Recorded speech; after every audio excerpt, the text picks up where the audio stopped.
Струга ги менува старите и дотраени азбестни цевки со нови, ама низ нив никако да потече чиста вода. Без малку еден месец од чешмите тече небезбедна и забранита за пиење матна вода. Министерот за животна средина Хоџа вели дека досега не се разговарало за евентуално прогласување на кризна состојба во Струга.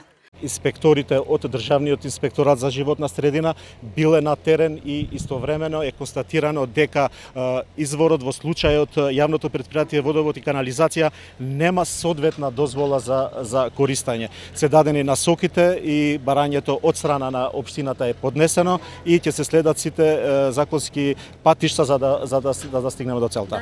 Покрај спроведувањето на правната процедура, прашавме дали ќе се превземат мерки за санација на изворот шум, од кој со вода се снабдува цела Струга и Струшко.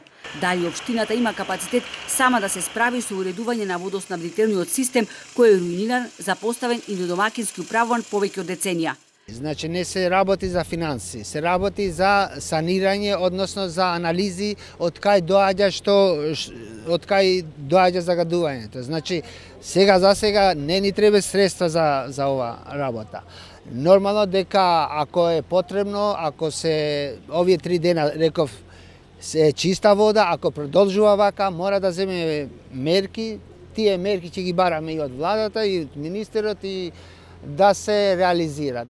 Струшкиот градоначалник уверува дека има план како да се справи со санирањето на теренот и затворање на длабоките ископи, од кои се вршело експлоатација на тампон и камен повеќе од деценија.